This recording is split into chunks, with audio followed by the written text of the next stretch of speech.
Feliz sábado, hermanos y hermanas. Muchas gracias por esta hermosa alabanza.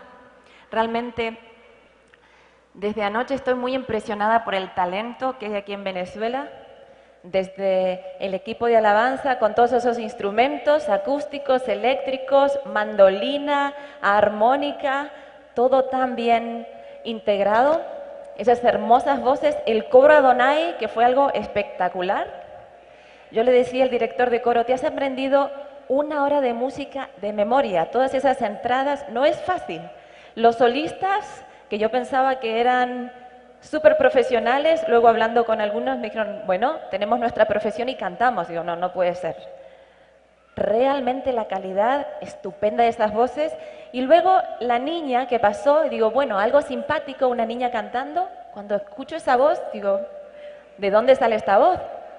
¡Qué talento! Si yo fuera manager, ya estaba hablando con esta gente para hacer dinero con ellos.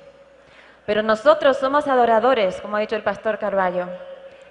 Y sí voy a hablar con esta gente porque tenemos una asociación de compositores adventistas hispanos. Somos más de 150 compositores adventistas, amén. Músicos adventistas que queremos hacer música adventista para el Señor, de calidad, santa, atractiva.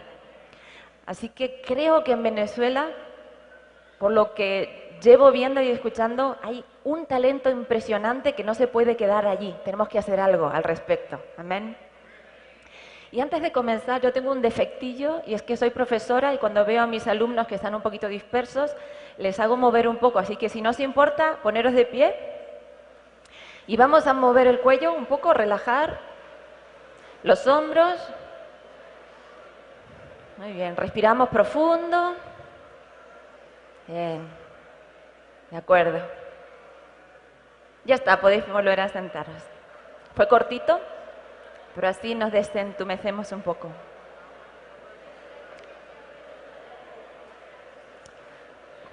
Yo no había tenido el placer de conocer al pastor Carballo y no sabía que además de pastor es un tremendo cantante y tiene una vena poética terrible también, ¿eh? Así que creo que lo vamos a integrar en nuestro club de músicos adventistas también. Amén. Tenemos 50 minutos para hablar de un tema muy extenso, los instrumentos musicales a la luz de la Biblia. Es un tema muy extenso. Y como dijimos anoche, nosotros podemos hablar de música desde muchas perspectivas diferentes. Pero elegimos hablar de música desde la Biblia. Amén. Desde la palabra de Dios, porque hoy somos nosotros los que estamos aquí delante. Mañana vendrán otras personas. Si vas a YouTube, si vas a Internet, vas a encontrar muchas posiciones diferentes, muchas ideologías y posturas diferentes con respecto a la música de adoración. ¿Cuál es la correcta? La correcta es la de la palabra de Dios. Y nosotros como movimiento adventista nacimos estudiando la palabra de Dios, no un versículo prueba para armar toda una teología, no una frase descontextualizada de Ellen White, sino muchos versículos, toda la Biblia, todo lo que dice Ellen White, intentando encontrar la verdad con humildad de corazón y de rodillas frente a Dios. Yo no tengo la verdad, nadie más tiene la verdad excepto Jesús, Jesucristo y su palabra que es la verdad. Por eso tenemos que fundamentar lo que pensamos, no en opiniones humanas, queridos jóvenes y queridas jóvenes, sino en la palabra de Dios que no cambia. Amén. Y como vamos a abrir la palabra de Dios, os pido que así como estáis, tengamos una palabra de oración. Padre, gracias por esta oportunidad de poder estar aquí, abrir tu palabra, entender mejor tu voluntad. Señor, tú conoces nuestro corazón, nuestra vida. Tú sabes de nuestros pecados y aún así nos amas. Gracias, Señor. Gracias, Señor, por pagar un precio tan alto por cada uno de nosotros aquí, porque eso nos da valor como personas. Señor, en estos momentos te pedimos que vacíes nuestra mente de opiniones personales, de preferencias, de gustos, de preconceptos, de prejuicios. Señor, sobran todas esas cosas en nuestra vida. Llénala de ti, de tu palabra, de tu verdad. Venimos humildemente a pedir que tu Espíritu Santo descienda sobre tu pueblo en esta mañana. Señor, sabemos que en otros lados del mundo, en África, en Arabia, hay gente que quisiera estar como nosotros hoy aquí en Venezuela reunidos en tu nombre y no pueden. Gracias porque tenemos la libertad para reunirnos y estudiar tu palabra. Y ayúdanos a tomarnos esta libertad como una gran responsabilidad y un privilegio. Te pedimos esto, Señor, no porque haya nada bueno en nosotros, sino por todo lo bueno que hay en tu Hijo Jesús. Amén. La primera pregunta que me gustaría hacerle a la palabra de Dios es, ¿hay instrumentos buenos y malos según la palabra de Dios? Dejadme testear un poquito vuestra opinión. ¿Cuántos pensáis que hay instrumentos buenos y malos? De acuerdo, gracias. Vamos a abrir la palabra de Dios y vamos a ver qué dice. Para empezar, cuando tú piensas en un instrumento bueno, un instrumento divino, o un instrumento que se relacione con el cielo, normalmente piensas en el arpa, ¿sí o no? ¿Sí? ¿Y en un angelito tocando el arpa? ¿No piensas en una guitarra, en una flauta, en una maraca, en un tamboril? Piensas en un arpa. ¿Por qué piensas en un arpa?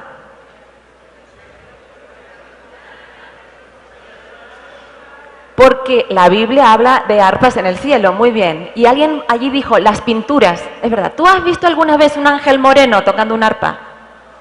Con trenzas hasta hacia abajo, rasgos latinos. ¿A qué no? Yo no digo que no hayan ángeles con rasgos latinos, pero todos los ángeles que nosotros hemos visto normalmente son muy austríacos, muy alemanes, muy ingleses, ¿sí o no? ¿Y por qué es eso?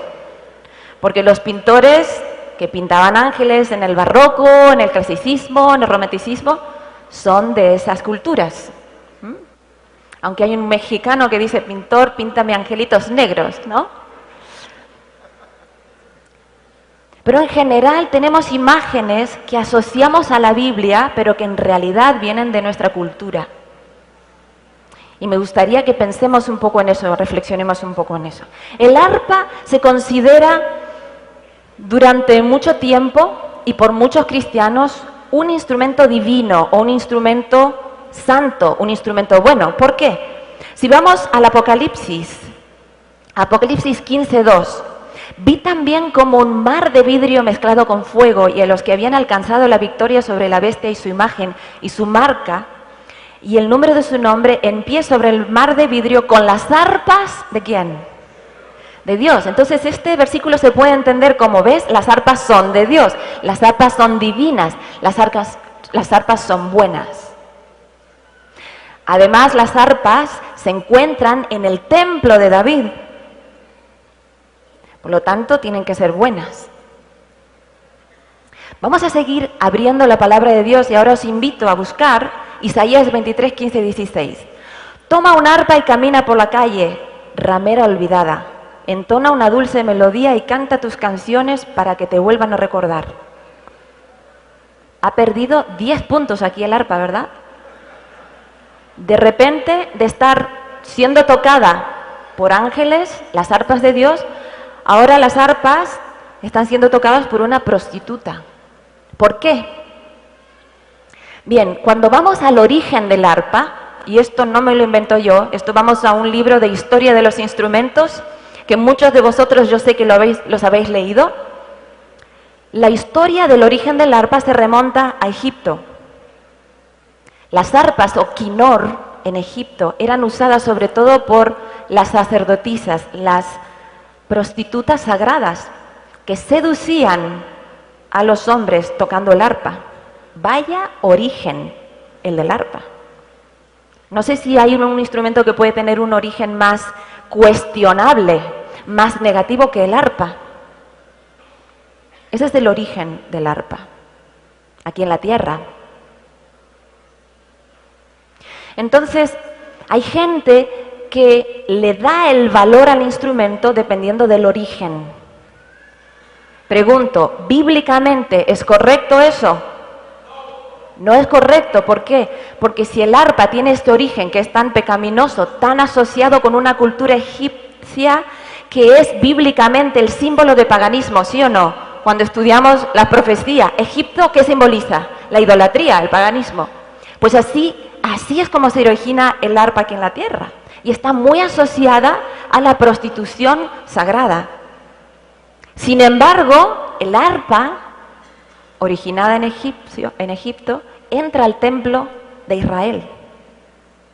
Y el arpa es un instrumento que Dios usa en el cielo como un instrumento musical. Entonces hay algo que tenemos que notar. Bíblicamente no podemos darle valor a un instrumento por su origen. Porque entonces decimos, mira, este violonchelo tiene ahí una forma de curva que son 2 cuernos. 2 cuernos el diablo, 2 cuernos satánico, el violonchelo es satánico. Cuidado con estos razonamientos, porque no son bíblicos. Sigamos un poquito más con la Biblia. Isaías 5:11. Hay de los que se levantan muy de mañana para ir tras la bebida, de los que trasnochan para que el vino los encienda. En sus banquetes hay lira y arpa, pandero y flauta y vino, pero no contemplan las obras del Señor ni ven las obras de sus manos. Pobre arpa, a esta altura ya ha perdido los 20 puntos que tenía. Ahora el arpa está asociada ¿con qué? Con la borrachera, con la fiesta, con gente que no hace la voluntad de Dios. ¿Puede haber una asociación más negativa que esta? Pues el arpa también se usaba de una forma displicente, de una forma negativa en el pueblo de Israel. Estamos hablando de Isaías, que habla a su pueblo, al pueblo de Israel. Por lo tanto, el arpa a veces se porta bien, a veces se porta mal, a veces es buena, a veces es mala. Porque el arpa es un objeto, es una herramienta, no tiene un valor moral. No podemos decir el instrumento, este instrumento es bueno. Si yo tomo el violonchelo y te lo parto en la cabeza, ¿es porque es un mal instrumento? Pobre violonchelo no tiene ninguna culpa. Soy yo la que está usando mal el instrumento, ¿sí? Ahora, si tomo el violonchelo y hago música para Dios, es que el violonchelo es bueno. El violonchelo no es ni bueno ni malo, es un trozo de madera, cuerdas, que está fabricado de tal manera que produce un sonido musical, bellísimo de paso. Pero no es bueno ni malo. Seguimos adelante. 1 Samuel 16:23. Sucedía que cuando el espíritu malo venía a Saúl, David tomaba el arpa, la tocaba con su mano y Saúl se calmaba y se ponía bien y el espíritu malo se apartaba de él. Si solo leemos este versículo, nos podemos quedar con la idea de que el arpa tiene un efecto positivo sobre Saúl. Por lo tanto, el arpa es buena, ¿sí o no? Si tomamos este versículo, decimos, ¿ves? Saúl está mal. Ahora David toca el arpa, seguramente la música que tocaba David era una música calmada, relajada. No me imagino que David corriera el riesgo de hacer una música muy rítmica o muy alegre, porque la idea era que David tenía que calmar a Saúl a través de la música que tocaba en su arpa. Ahora, David era un excelente arpista, lo sabemos porque los siervos de Saúl, cuando él les dice si conoce a alguien, dicen, hay un muchacho en Israel que es el mejor que toca el arpa.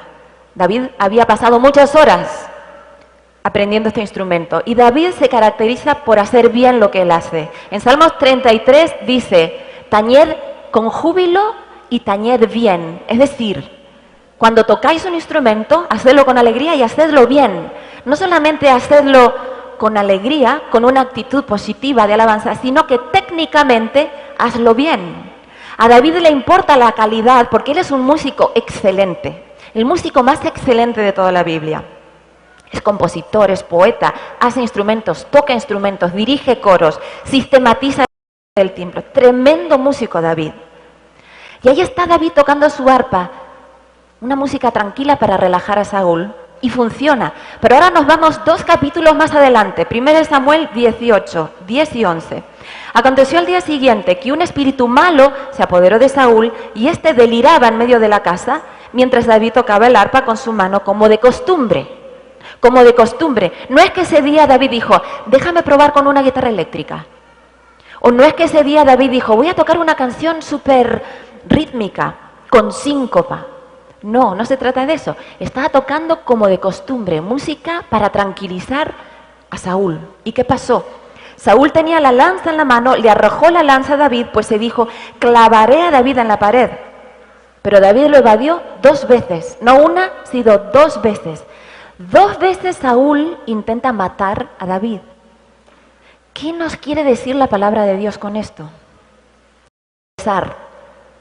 El arpa tiene un efecto tranquilizante sobre Saúl la mayor parte de las veces. Pero cuando Saúl decide conscientemente matar a David, no hay arpa, ni triángulo, ni lira, ni címbalo, ni trompeta, ni flauta que pueda hacer cambiar la decisión consciente de Saúl. ¿Por qué esto es importante?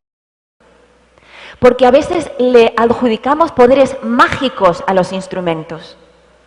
Si el arpa fuera buena y fuera mágica y tuviera un poder sobrenatural sobre la conducta de Saúl, cada vez que David tocaba el arpa, Saúl hubiera estado tranquilo. Pero ahora David está tocando el arpa como de costumbre, pero Saúl no reacciona como de costumbre. Saúl conscientemente, no una, sino 2 veces le tira la lanza a David e intenta matarle, a pesar del arpa que está sonando. Queridos jóvenes, si alguien te dice que la música tiene el poder de hipnotizarte, de dejarte sin voluntad, cuidado con ese concepto. Es un concepto mágico, no es un concepto bíblico. Cuidado con ese concepto. Y hay gente que usa este concepto, y yo no digo que tengan una mala intención. Están usando bibliografía, libros que fueron escritos en los años 80, cuando el rock se había introducido en la iglesia, cuando el rock estaba promocionando el satanismo, el espiritismo, abiertamente, y la iglesia cristiana hace un muro de contención para que el rock no se meta en la iglesia. Es decir, las intenciones son buenas. Y se empiezan a escribir libros sobre cómo la música, específicamente la música rock, se mete por el lóbulo frontal y entonces no puedes pensar y decide por ti y hay unos mensajes subliminales y te hacen actuar de una forma que tú no vas a saber. Si tú lees un libro hoy de musicoterapia, de psicoacústica, de música aplicada a la psicología, vas a encontrar que se han hecho muchos estudios, muchos, no uno, cientos de estudios que demuestran que la música tiene influencia, tiene poder, pero no determina tu conducta. Tu conciencia determina tu conducta. No culpemos a la música de nuestras decisiones morales. Saúl estaba escuchando la mejor música, la más tranquilizante, tocada por el mejor músico de Israel, pero Saúl decidió matar a David. Si tú quieres drogarte, si tú quieres estar con relaciones que no te ayudan ni te acercan al Señor, si quieres hacer cosas que están en contra de la voluntad de Dios, no va a haber música cristiana que tenga la influencia para hacerte cambiar de decisión. Solamente el Espíritu Santo puede actuar en tu conciencia.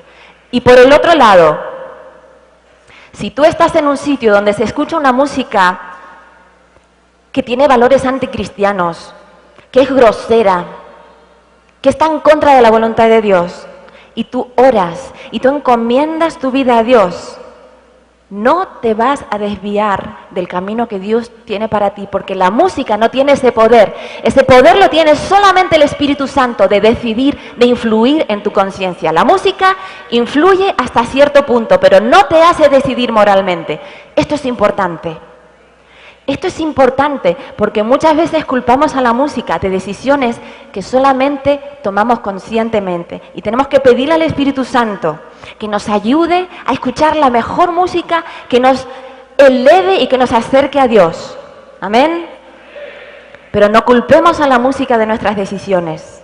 Es nuestra conciencia la que toma decisiones, no la música. Y eso nos lo dice en la Biblia. Este es el primer ejemplo bíblico en el que vemos cómo la misma música tiene efectos diferentes en una persona. ¿Por qué? Porque la decisión moral de Saúl se tomó a pesar de la música. Seguimos adelante. A ver si nos pasamos a la siguiente diapositiva. Gracias. La lira o arpa o salterio, que es como se llamaba a este instrumento de cuerdas que tocaba David, evoluciona con el tiempo. Los instrumentos musicales van evolucionando con la historia de la humanidad. Pregunto, ¿es bueno o malo que los instrumentos musicales evolucionen?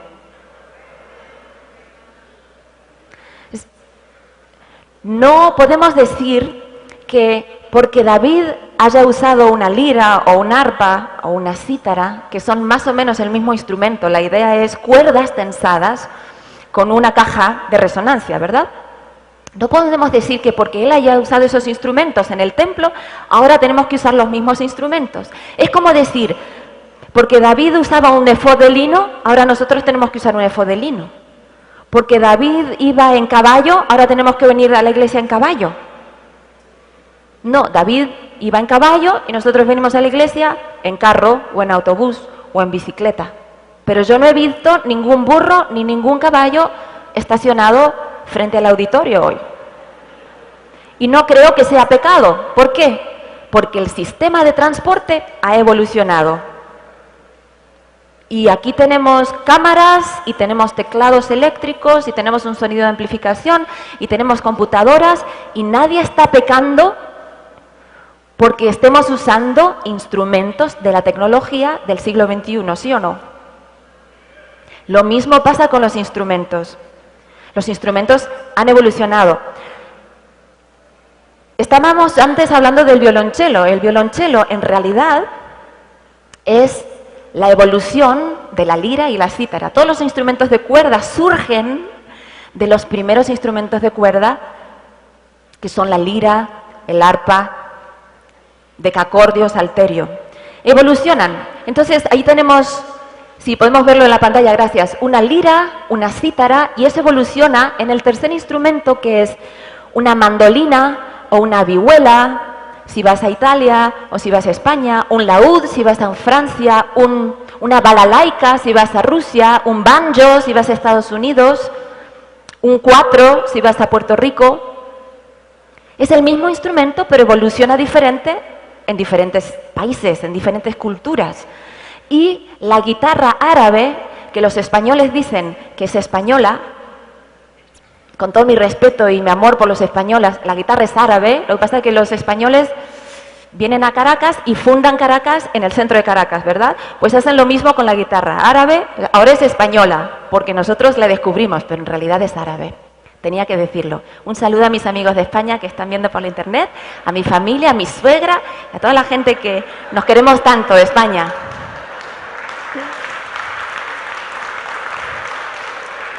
Pero el nombre de la guitarra es lo de menos, si es árabe o es española, es guitarra clásica, ¿verdad? Bien, en los años 60 a la guitarra se le pone un enchufe y se convierte en guitarra eléctrica. ¿Esto es malo o es bueno?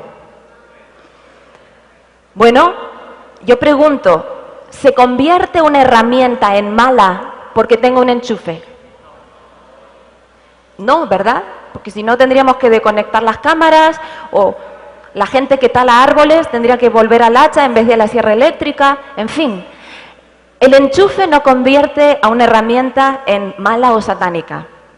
No tiene ningún fundamento pensar así. Ahora, la guitarra eléctrica es usada sobre todo por los grupos de rock en Inglaterra y en Estados Unidos y eso se propaga por todo el mundo. Es verdad. Pregunto, bíblicamente, ¿le damos un valor a los instrumentos por el origen que tiene?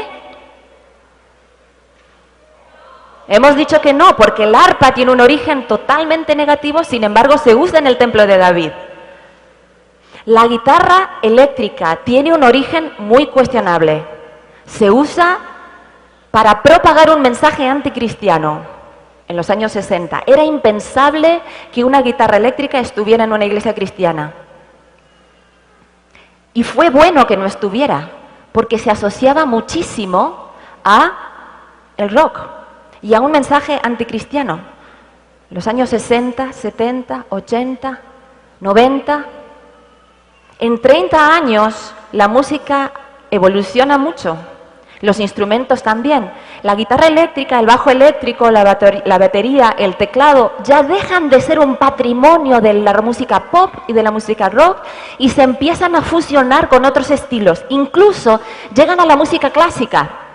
Yo estudié composición en Nashville, Estados Unidos, y estuve en el concierto de un compañero que su concierto final fue un concierto para violín eléctrico y orquesta. Muy bonito. La orquesta sinfónica, que tiene instrumentos acústicos, que no usa normalmente instrumentos amplificados eléctricos. Sin embargo, si tú estudias composición hoy en un conservatorio, vas a ver que hay instrumentos eléctricos que ya se han incorporado al mundo de la música clásica o académica o seria. Y nadie dice, este es un rockero porque está usando un violín eléctrico o una guitarra eléctrica. No, es un rockero, es un músico académico, clásico, pero ha traído ese instrumento a un ambiente, a un contexto sinfónico clásico. Uno de los mejores violonchelistas del siglo XX y XXI es Yo-Yo Ma, ¿verdad? Yo-Yo Ma toca de todo, es tremendo este hombre, tiene una discografía amplísima, y la mayor parte de sus discos los toca con un violonchelo clásico, ¿verdad? Acústico, un Stradivarius además.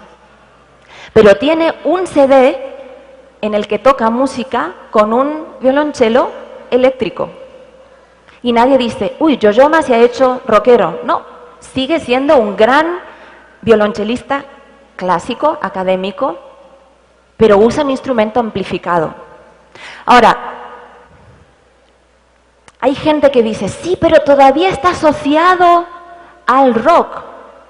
Bueno, para mi abuelo y para mis padres está asociado al rock, porque ellos vivieron esa gran revolución de los años 60 y 70.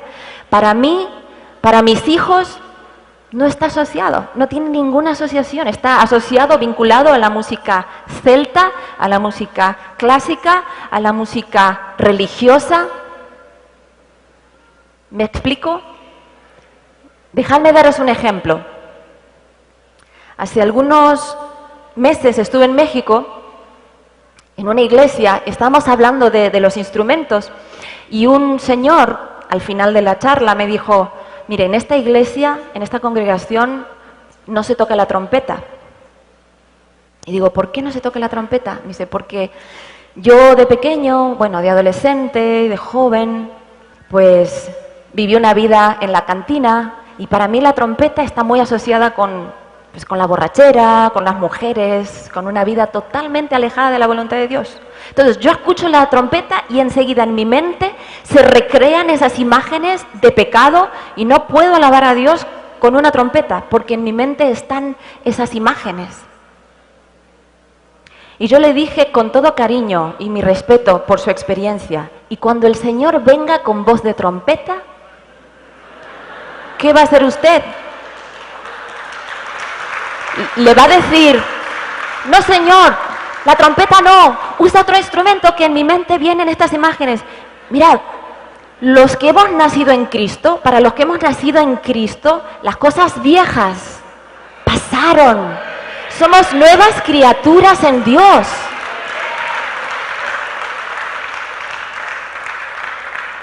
Ahora, yo tengo que confesar una cosa. De pequeña, cuando empecé a estudiar piano, era muy vaga, no estudiaba. Entonces yo iba a la clase de piano y tocaba la puerta bien bajito para que el profesor no me escuchara y volvía a mi casa. No está el profesor.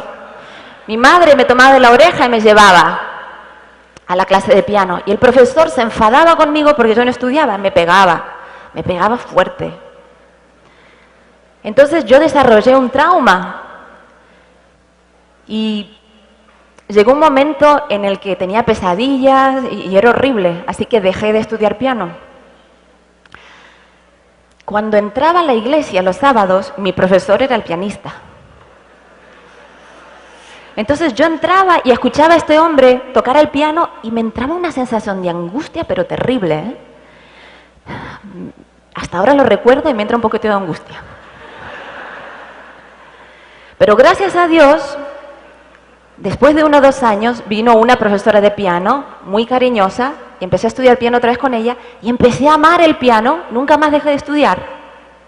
Y superé el trauma que tenía con el piano. Ahora, pues, ¿qué hubiera pasado si yo no hubiera superado ese trauma? Yo voy a una iglesia y digo, por favor, el piano, que nadie lo toque, porque yo tengo un trauma con el piano, y cada vez que escucho el piano, pienso que alguien me va a pegar, porque eso es lo que viví de pequeña. Entonces, cargo mi pecado, mi trauma, mi historia, cargo eso en todos los jóvenes y los niños de la iglesia que quieren aprender piano. Y ahora todos tienen que tener el mismo trauma que yo tengo. ¿Es eso lícito? ¿Es eso cristiano? No. Yo tengo un trauma, pues tendré que pedirle a Dios que me ayude a superar ese trauma. ¿Y por qué digo trauma? Porque el trauma, queridos hermanos, yo no me río de la gente que tiene traumas, porque creo que casi todos tenemos alguno, y los respeto, pero esas heridas que tenemos son a nivel subconsciente, y a veces no somos capaces de manejarlos. Entonces venimos a la iglesia, vemos una batería, la batería es rock, y ya viene sexo, drogas, rock and roll, y todas esas imágenes negativas. La guitarra eléctrica, lo mismo, el bajo, lo mismo. Ahora, para un niño que está aprendiendo ese instrumento, o un joven que está tocando ese instrumento, no tiene esas asociaciones y puede conectarse con Dios de manera maravillosa tocando estos instrumentos. Si yo cargo este trauma, entonces estoy perpetrando, estoy siguiendo con ese trauma por siempre y no estoy dándole una oportunidad a esa persona que no tiene culpa de haber nacido en el siglo XXI. No tiene culpa, estoy cargándole con lo mío. Y Dios nos va a pedir cuentas de eso, queridos hermanos. Porque Pablo dice en la Biblia que en la congregación hay hermanos fuertes y hermanos débiles. ¿Quiénes son los hermanos fuertes? Los hermanos fuertes son aquellos capaces de ponerse en los zapatos del otro, de ser flexibles. Cuidado, no ser flexibles en el Evangelio, porque el Evangelio no necesita que seamos flexibles, necesita que seamos fuertes, íntegros y de una sola pieza. No hay que rebajar ninguna norma, no hay que rebajar ninguna verdad. Lo único que hacen los hermanos fuertes es intentar comprender la experiencia de mi hermano débil. Y sabéis, el drama que yo veo en estos 20 años que llevo dando seminarios alrededor del mundo, es que los hermanos fuertes en muchas iglesias son los jóvenes. Son los jóvenes que escuchan, no puedes tocar ese instrumento. ¿Y sabes lo que hacen? Aprenden otro instrumento. Son los jóvenes que le decimos, eso es satánico. ¿Y sabes lo que hacen? Se sienten culpables. Son los jóvenes que después de haberlos machacado porque están tocando una música que no nos gusta, un día deciden irse para tener una experiencia con Dios, a pesar de nosotros los adultos, los que deberíamos ser los hermanos fuertes. Y eso es un drama muy grande. Y a mí me duelen los hijos de la iglesia. Tengo 2 adolescentes de 15 y 16 años. Una, mi hija, toca el violín, yo contentísima, hace música clásica, el violín. Pero mi hijo toca otro instrumento. Y he tenido que vivir en experiencia propia lo que predico por las iglesias. Tolerancia. Tolerancia, intentar entender lo que él necesita, cómo se conecta con Dios, respetar su proceso de cambio y estar a su lado, junto con mi marido, estar a su lado. pero no condenarlo ni echarlo, porque eso no es una solución. Eso solo crea heridas y traumas y más traumas. La lira evoluciona en una cítara, en un banjo, en una balalaika, en un cuatro, hemos dicho, en una guitarra eléctrica. No porque un instrumento tenga enchufe, deja de ser un instrumento que se puede usar en la adoración para nuestro Dios. Dice Pablo en Romanos 6:13, no dejen que ninguna parte de su cuerpo se convierta en un instrumento del mal para servir al pecado. En cambio, entréguense completamente a Dios, porque antes estaban muertos, pero ahora tienen una nueva vida. Así que usen todo su cuerpo como un instrumento para hacer lo que es correcto para la gloria de Dios. Amén. La guitarra, el piano, el órgano, el violonchelo no son instrumentos buenos ni malos. Los buenos y malos somos nosotros, los instrumentistas. Nosotros podemos usar bien o mal un instrumento. Y me gustaría dar un ejemplo. ¿Puedo usar este teclado aquí? ¿Sí? Bueno, pues para algunas personas el piano es un instrumento realmente bueno, ¿sí? ¿Por qué? Porque el piano acústico, el piano de madera, en realidad es un arpa acostada, ¿sí o no? Sí, cuando tocamos la tecla no es la que suena, suena la cuerda que está dentro, ¿verdad? Tuve la oportunidad de estar en Viena, en un museo de los instrumentos. En Viena se construye el primer piano, en 1759, y los primeros pianos que se construyen no se aceptan en la iglesia cristiana, protestante. No se acepta el piano, ¿por qué? Porque el piano es un instrumento carísimo, lujoso, que solo usan los nobles. Los cristianos no quieren invertir en un piano para que entre a la iglesia. El primer piano que entra a una iglesia protestante, cristiana protestante en Viena, la mitad de la iglesia se va, porque el diablo se ha metido en la iglesia. Encima, dicen, la historia es muy interesante, cuando traen el piano, uno de los ancianos de la iglesia dice, el piano es satánico porque tiene una tapa. ¿Qué esconde dentro? ¿Eh? ¿Qué esconde dentro? Si no fuera satánico, no necesitaría esconder nada. Y el pastor protestante le dice, hermano, la Santa Biblia también tiene tapas. Y no es porque esconda nada, es para proteger el contenido. Para peor, el piano era negro. Y esto lo digo con dolor en mi corazón. Estamos hablando del siglo XVIII en Europa, racismo puro y duro. Pero hasta ahora hacemos racismo con los instrumentos musicales. Los instrumentos musicales que vienen de África son todos malos, demoníacos, experiencias con el vudú. ¿Quién sabe qué dioses paganos han sido los que se invocaban cuando se construía este instrumento? Oye, yo me he comprado estos zapatos, son hechos en China. Yo no sé si el fabricante los dedicó a algún dios pagano. Pero pensar que porque alguien haya dedicado un instrumento o un objeto o cualquier cosa que nosotros usemos a un dios pagano, pensar que porque el origen es así, va a tener una influencia en lo que yo haga, ¿sabes cómo se llama eso? Magia. Es un pensamiento mágico. Y en la Biblia Dios no hace magia, Dios hace milagros y Dios tiene poder, pero la magia no viene de Dios. Pensar que un instrumento tiene poderes, cuidado, porque si vas al origen, y hoy lo siento, no tenemos tiempo, tendríamos que estar por lo menos una hora con este concepto de la magia. Si piensas que un instrumento, un objeto tiene poderes, eso se llama magia y está en contra de lo que la palabra de Dios enseña. Entonces, hay gente que piensa que si yo toco el piano, está bien, pero si toco un instrumento amplificado está mal. ¿Por qué? Porque se asocia con el origen. Bien, imagínate que yo vengo a tocar el piano, y que es un piano bueno, que no tiene enchufe, de madera, ¿sí? Y que vengo a tocar un himno, Salvador, a ti me rindo, que es uno de mis himnos preferidos, realmente hermoso. Entonces, he practicado durante la semana, ¿sí?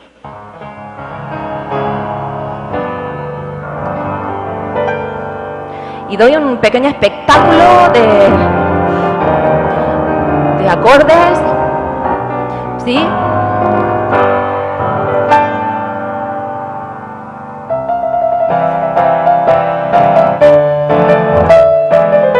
me pongo a tocar el himno acompañando, pero hago tanto alarde de los arpegios y las notas y las escalas que la congregación no sabe por dónde va la melodía. O ese día estoy de mal humor y toco el himno en tonos menores.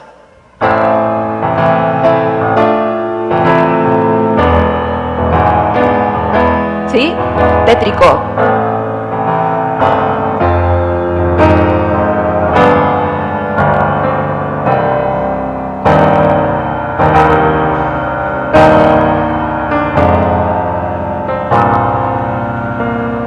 Le digo, he terminado la introducción, vamos a cantar.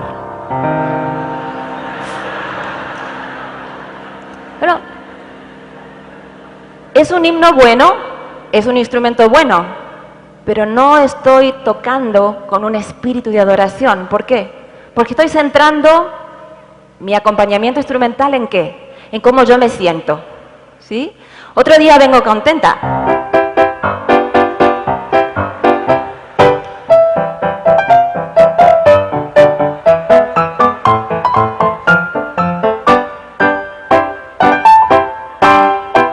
Y ahora empezamos a cantar. No se trata de eso, no se trata de el instrumento, sino cómo toco el instrumento. Si estoy pensando en la letra, en el mensaje, si he orado antes, si yo me he convertido en un instrumento para que el Señor me use y se exalte a Cristo y su palabra y su carácter, y la gente pueda cantar, Salvador, a ti me rindo, obedezco solo a ti, de corazón, en espíritu y en verdad.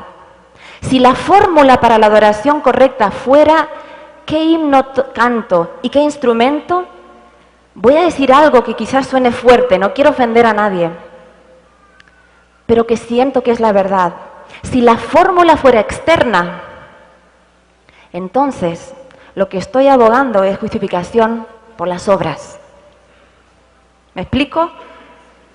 Es como a la mujer que le dice, ¿cuál es el templo? Y Jesús le diría, Jerusalén. Tienes que ir a Jerusalén, presentar allí tu ofrenda. Ya está. Pues mira, así de fácil, esta es la fórmula. Jerusalén. Voy a Jerusalén y me salvo. Los samaritanos están equivocados, los judíos están en lo cierto, voy a Jerusalén y la fórmula de la adoración es el templo.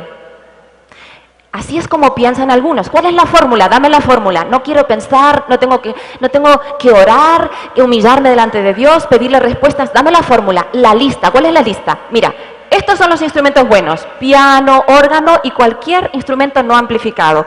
Y estos son los cantos buenos, el himnario adventista. Versión antigua mejor que la moderna, por supuesto. Ya está. Si tú cantas un himno con estos instrumentos, estás adorando correctamente. ¿Es eso lo que dice la Biblia?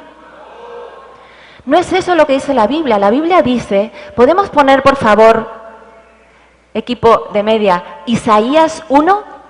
Y esto es un extra, lo siento que no lo tengo aquí. Isaías 1, 11 al 13, por favor. Esto es lo que dice la Biblia sobre la adoración verdadera. Hoy hemos visto que Jesús le dice a la mujer, no hay fórmula externa, es en espíritu y es en verdad. Y en el Antiguo Testamento Dios dice, ¿para qué a mí, dice Jehová, la multitud de vuestros sacrificios? Estoy harto de holocaustos, de carneros y de cebo de animales gruesos. No quiero sangre de bueyes, ni de ovejas, ni de machos cabríos. Gracias, adelante.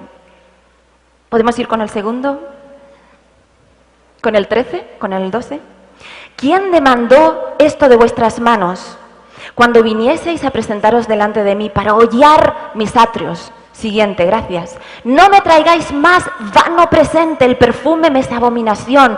Luna nueva y sábado, el convocar asambleas, no las puedo sufrir. Son iniquidad vuestras solemnidades. Así es como piensa Dios de nuestra adoración cuando la basamos en una fórmula externa. Dios te está diciendo, no me importa que vengas el sábado, que es el día correcto, tu corazón está lejos de mí. Este pueblo de labios me honra, pero su corazón está lejos. Me canta himnos, pero su corazón está en la falda del hermano. Toca un piano, pero su corazón está en criticar al pastor. No tiene que ver con una fórmula externa. Dame tu corazón, hijo mío, dice Jesús, dame tu corazón. Y sé tú Y sé tú el instrumento que yo necesito. Queridos hermanos, es dramático que invirtamos tanto tiempo en debatir sobre instrumentos buenos y malos y hay un mundo allá afuera muriéndose sin Jesús. ¿Quién más debate sobre esto? Nosotros. No conozco muchas otras personas que debatan sobre esto. La mayor parte de iglesias que conozco gastan su tiempo en hacer música para bendecir, no en discutir sobre música para dividirnos. Y salir de un congreso pensando, pues a mí no me ha gustado lo que he dicho esto, y nos dividimos, y nos criticamos, y nos juzgamos. Y Dios, yo siento que nos mira y nos dice, estoy harto. Estoy harto de vuestras discusiones, de vuestros debates. En realidad, en el fondo de vuestro corazón, no queréis adorarme en espíritu y en verdad. Porque eso supone que me tengas que dar todo tu corazón, toda tu alma, todas tus fuerzas, todas tus energías, todo tu tiempo, toda tu consagración. No juegues a la fórmula externa porque no funciona. Busca una lista de instrumentos en la Biblia, no la vas a encontrar. Busca una lista de estilos, no te la va a dar Dios. Y Dios una y otra vez te dice, dame tu corazón, dame tu vida, pero no juegues a la fórmula externa porque no soy un Dios de listitas. Soy un Dios de verdades eternas. La música en Israel, y con esto vamos terminando, la música en Israel obedecía a diferentes atmósferas. Me encanta esto de Israel. Ellos no tienen una música secular y una música religiosa. Toda su música está centrada en Dios. Amén. Qué hermoso. Tiene música para celebrar la victoria, para la adoración en el atrio del santuario del templo. Otro error que se escucha mucho. La música nunca se toca dentro del templo. Nunca. Nunca dentro del lugar santo ni del lugar santísimo. Nunca hay música ahí dentro. Hay música en el atrio. En el atrio. ¿Y para qué sirve la música? Es muy bonito estudiar la música en el Antiguo Testamento, en el tiempo del santuario, porque la música en realidad obedece a crear una atmósfera para el sacrificio del Cordero. Y si estudias, cuando se sacrifica el Cordero, los levitas están haciendo música alrededor, a los dos lados del altar. ¿Sabes por qué? Visualmente lo que ve es el Cordero y el sacrificio. Alguien que tiene que morir por mí. La música solamente está allí para intensificar la belleza de la solemnidad del momento y de la santidad del momento. La gente no va al atrio del templo para escuchar la música. No va a un concierto. La música no es la parte importante del sacrificio. La parte importante es el Cordero. La parte importante, el centro, es Jesucristo muriendo por ti y por mí. ¿No es eso muy bonito? Ahora, cuando discutimos sobre, no podemos usar estos instrumentos porque no se usaban en el templo. Cuidado con este argumento, tampoco es bíblico.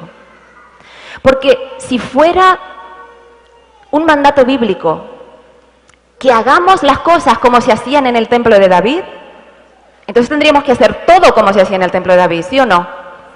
Para empezar, las mujeres fuera, al atrio. ¿Sí? Los hombres con su vestimenta de sacerdotes. Solo los levitas cantarían. Tendríamos que estar matando corderos. ¿Hacemos eso hoy o no? ¿Y por qué no lo hacemos? Porque Jesús bajó, nos abrazó y murió por nosotros. Y Él es el Cordero que murió por nosotros. Y cuando Él muere, ese velo se rompe, se raja. Y hermanos y hermanas, hay gente en nuestra iglesia que sigue cosiendo ese velo.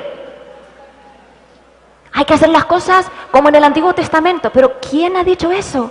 Leamos el Nuevo Testamento. Estamos bajo el nuevo pacto de la gracia. El santuario es una doctrina hermosísima. Y hemos estudiado hace poco tiempo en la escuela sabática. Todo simboliza a Jesús, ¿sí o no? Todo simboliza a Jesús. Pues es un símbolo de Jesús. Entonces no digamos que tenemos que hacer las cosas como en el Antiguo Testamento, en el templo, porque eso es estar en contra de lo que predica la Iglesia Adventista del séptimo día. Dice Lillian Duncan. Lillian Duncan es una mujer que yo admiro mucho. Es una doctora en música, es la profesora de música y adoración en Andrews University. Su marido Jacques Ducan es el profesor de hebreo.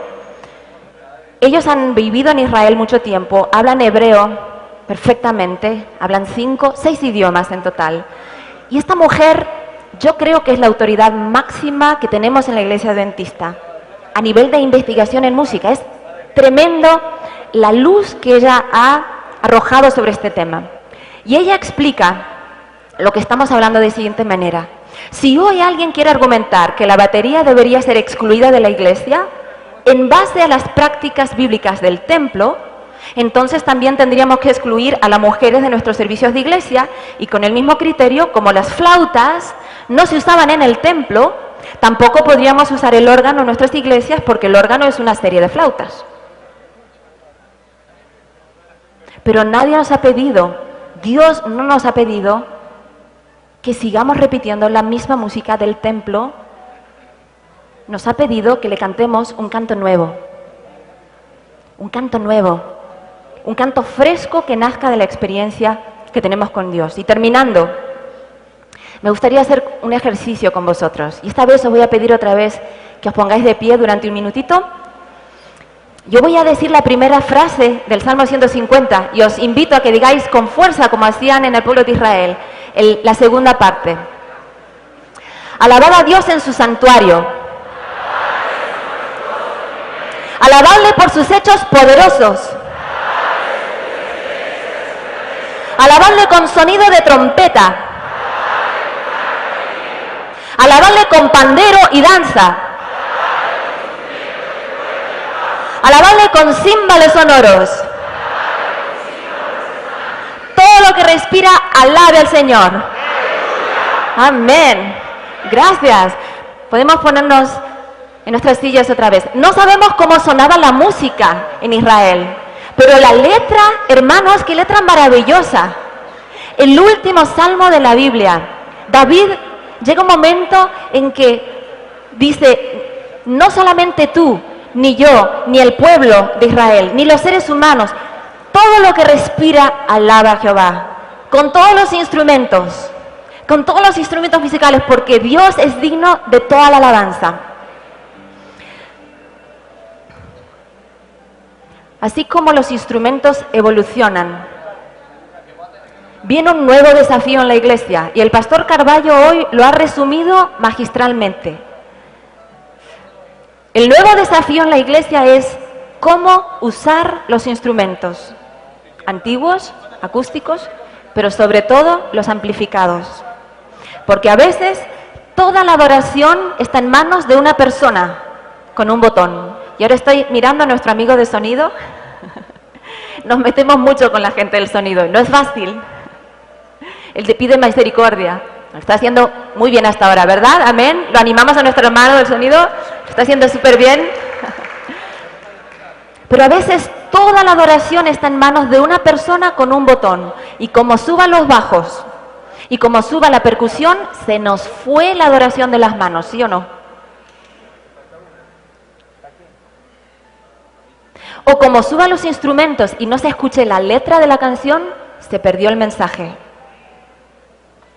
Y ese es un desafío en las conferencias de música que estamos dando en la división norteamericana. Estamos teniendo muchos talleres para formar a gente de sonido en la iglesia. Necesitamos formar a la gente, porque a veces le damos un cargo, pero no les damos las herramientas. ¿Cómo de fuerte tiene que estar? ¿Cuál es el nivel de los bajos, de los agudos, del brillo del sonido? Y me gustaría terminar diciendo, así como hemos dicho la letra del Salmo 150, no tenemos la música, no se ha conservado la música, pero se ha conservado la letra. En nuestra experiencia de adoración, la música es un acompañamiento, la letra es más importante. Es más importante que el acompañamiento instrumental. Podemos hacer música para Dios sin instrumentos, pero hacer música para Dios sin letra, canto congregacional, es imposible. En el Antiguo Testamento, y esto mis amigos instrumentistas, espero que nadie se ofenda, en el Antiguo Testamento No hay música instrumental en el momento de adoración, es siempre vocal. Los instrumentos están para apoyar la letra. Ahora, si queremos hacer una parte especial solamente con instrumentos, mi consejo es, antes de empezar la música, dale a la gente un pensamiento, un versículo bíblico, un salmo, para que ellos puedan pensar y relacionar la música con un pensamiento de la palabra de Dios, porque si no, es muy posible que se centren en nosotros y en la música, y esa no es la idea. La idea es que la palabra de Dios sea la protagonista, amén. Y quisiera terminar diciendo que a través de la historia de la música, y esta vez termino de verdad, creo que es la 4ª vez, ella me cuenta las veces, ya voy 4 veces, ¿verdad? Bueno, creo que 70 veces 7 tienes que perdonar, ¿no? O sea, me faltan todavía 66 veces 7, muy bien, me lo tomo. No, voy a terminar. El proceso de cambio a través de la historia de la música. En el siglo VI, el Papa Gregorio prohíbe los instrumentos musicales. Ya en el siglo IV se comienzan a prohibir en Europa, pero en el siglo VI terminantemente se prohíben. Pregunto, ¿es bíblico eso? Después de haber leído el Salmo 150, que David dice con címbalos, con pandero, con arpa, con flauta, con liras. David nos dice con todos los instrumentos. El Papa Gregorio nos dice los instrumentos son diabólicos y hay que evitarlos en la adoración. ¿Es eso bíblico? No, es producto de la tradición, no bíblica, católica. Y cuando termina la Edad Media y cuando Martín Lutero hace la reforma, de esto hablaremos ahora en el segundo seminario, Martín Lutero dice, traigamos los instrumentos. Y se arma tremenda revolución en la iglesia cristiana, porque los instrumentos estaban asociados al diablo. El violín era las cuerdas del diablo, la flauta era la garganta del diablo, y así cada instrumento estaba asociado al diablo, pero eso no es bíblico. Ahora quiero preguntarte, hermano o hermana, en esta mañana, ¿cuántas ideas católicas medievales todavía tienen raíz en nuestra iglesia? Es triste. Por eso es importante ir a la palabra de Dios. Ir a la palabra de Dios y no a la tradición. Entonces, cuando Lutero empieza a integrar los instrumentos, primero hay un periodo de rechazo. No, los instrumentos no, son diabólicos. Luego hay un periodo de conflicto. Hay gente que se va de la iglesia porque vienen los instrumentos, hay un conflicto. Después de un tiempo hay una aceptación. La iglesia se da cuenta de que los instrumentos no son malos, que puedan adorar a Dios. Y entonces, después de la aceptación, la novedad, es decir, la flauta, el violín, el órgano, se convierten en ¿qué? En tradición. Y esa es la historia del proceso de cambio con los instrumentos. Cuando yo era pequeña, en Uruguay, no podíamos cantar con guitarra en la iglesia, solo con piano. Cuando ya fui un poquito más mayor y volví a mi iglesia en Uruguay, ya se podía cantar con guitarra. Me fui a España, estuve 10 años en España, volví a Uruguay, no se podía tocar guitarra eléctrica en la iglesia, sí guitarra acústica. Después de 18 años en España, volví a Uruguay, ya se toca la guitarra eléctrica. Y la gente ni se ha entregado al diablo, ni ha hecho pactos con el demonio, simplemente ha habido un proceso de cambio. Primero un rechazo, un conflicto, un periodo de adaptación y luego se ha aceptado y se ha visto que se puede adorar a Dios en espíritu y en verdad con diferentes instrumentos dependiendo de cómo se usen, de cómo se toquen y del nivel de consagración del instrumentista. Y termino diciendo que tú y yo seamos instrumentos en manos de Dios. Que allí donde tú estés, en tu iglesia, no seas un tema de debate ni de polémica, ni lleves a imponer, quiero usar este instrumento, no impongas nada. Habla con tu pastor, habla con la junta, dialoga, con un espíritu de reconciliación, de paz, de amor cristiano. Y si tu iglesia no está dispuesta a integrar un nuevo instrumento, no los empujes, no los fuerces, quizás no es el momento. pero sé tú un instrumento de paz y de amor para tu iglesia en manos de Dios. Que Dios te bendiga. Amén.